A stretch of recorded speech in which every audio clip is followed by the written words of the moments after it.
Okay, hey guys. So we're going to be talking about battle positions and summoning. So let's get things underway with a basic setup. So, say this is the monster here. Now, if you want to bring it from your hand to your field, you can play it either in face-up attack position or face-down defense position, which is called setting. So that is called a summon. That is putting your monster in attack position. And setting is putting it in face-down defense position. Now, face-down, no one can tell what it is. You can't get your opponent can't look at it unless they already know what it is. So it's very straightforward. These are the simplest forms of summoning. But you can only change the battle position once your turn has passed. Once a turn has passed, you can change the. Some idiot at the door.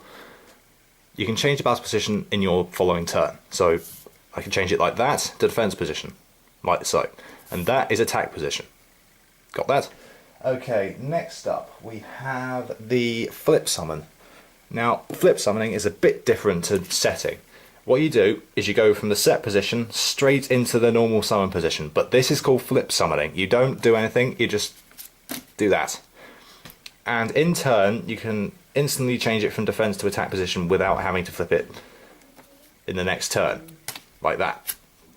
Because they outruled that. So what you do now is you do that. That is called a flip summon, and sometimes you can activate effects with a flip summon.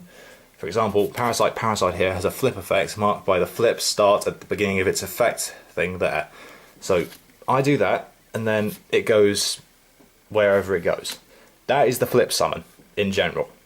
Okay, next up we have the special summon, and this is probably my favourite form of summoning, especially for my deck. So, take Grapha Dragon Lord of the Dark World. It has an effect that allows it to special summon.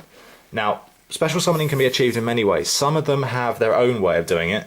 Stuff like Cyber Dragon can only be done if you have monsters, if your opponent has monsters on their field but you have none on yours. And you can special summon that from your hand in face-up attack or face-up defense position. So it's different from setting, as you can't face down unless it specifies it. Like so. But in Grapha's case, it can be special summoned if I return a Dark World monster to my hand. So if I return that to my hand, I can special summon that in face-up attack or face-up defense position. Like so. And that is in general special summoning. Right, there's also different forms of special summoning, which I probably explained in the last video. In the form of ritual, fusion, and synchro summoning. Now these are a bit different, kind of synchro summon, fusion, ritual summons. They're all special summons. So typically you could do this either face-up attack or face-up defense position, like so. I'm same up with all of these. I mean, if I just put them like that. Except these all require a cost of some sort or a tribute. So let's kick things off very simply with this.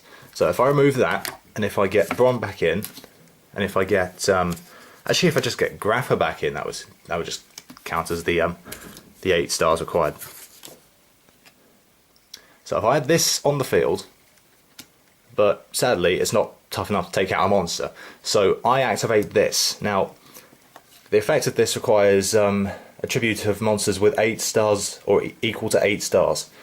Now you can have more than one monster do this. In my case, I only need one, since Graph is the monster with 8 stars. I can remove that from the field, and then I can special summon that in attack or defense, like so.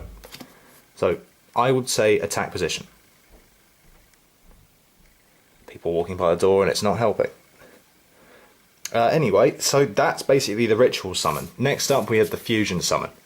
Now, the fusion summon is a bit different. You don't require a ritual card. You do require a spell card. It's called polymerization. But first you require monsters for them. So I would... Okay, let's put it this way. Say that is a fusion material monster. That is a monster required to make a fusion monster. And let's see if I've got something in my extra deck. Ah, here we go. Say this was also another fusion material monster for the creation of a fusion monster there. Now, if I activate polymerization, these cards can also be in your hand, by the way. But they have to satisfy the conditions on the card. So if I activate something like polymerization, this is not polymerization, it looks completely different to this. But if I activate that, I can remove these from the game. They're not remove them from the game, say, remove them to the graveyard, and I can special summon this in attack or defense position, like so. And that's basically the fusion summon is that. In general, that's very straightforward. Now, we get a bit more complicated with synchro summoning. This is actually not as complicated as you may think. It sounds complicated, but it really isn't. Synchro summoning requires a tuner monster, and tuner monsters are a little different in the fact that they have it's in their effect description. I'm going to see if I can find it in my deck. It's not here for some reason. I'm going to check the extra decks. Yeah, here we are. There's a good example of a tuner. We have Blackwing Mistral the Silver Shield. That is a tuner. You can see it from there. Tuner. Winged Beast tuner. And it's orange, so it's an effect monster. Some normal monsters can also be tuners. Gen X Controller, I remember, is a tuner. Some require effects to become tuners, but you get the picture with that. You can do that with a spell or trap, or an effect monster's effect. Now, you acquire monsters with levels equal to the stars again, like a fusion summon. No, not the fusion summon, the ritual summon, sorry. And you also acquire a general. You need description on the card again. You need to pay attention to that. So I've got the tuner, but I do not have one-on-one non-tuner plant type monsters on me. I mean, my highest level plant type monster is about 5, and I can't do that with that. And I have no level 1 tuners, so I can't synchro summon this.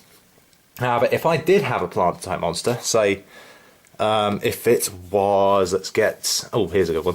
Let's get Goblin Attack Force out. Say that became a plant type monster.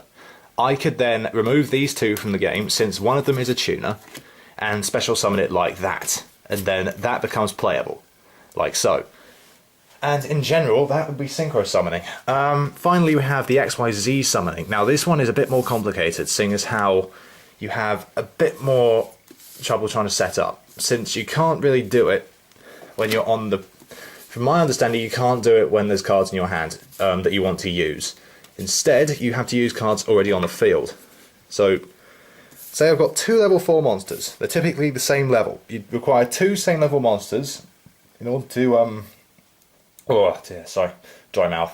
You have to have, good example, number 39 Utopia. That is an XYZ monster. That requires 2 level 4 monsters. Now what you do, you get the monster from your extra deck, you put the 2 monsters there that you're going to be using for the XYZ summon underneath each other. Well, this is what I do. And then you put the XYZ monster on top of that. That is now treated as having 2 XYZ material pieces. Now, it sounds complicated, but it really isn't. And some effects, they require you to, say, detach an XYZ material monster and send it to the graveyard. That means that it generally, I don't know what it means, or not too much, I'll have to consult my script.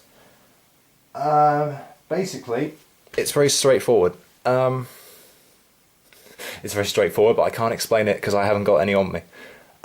So, in general, that's how an XYZ monster would work. Certain card effects apply to an XYZ monster, like every other monster, but I have a feeling these ones are actually pretty special. If I have one, I would show you. Okay, so that's card summoning sorted out. Next part, we're going to be covering spell or trap and effect chains. See you guys in a moment.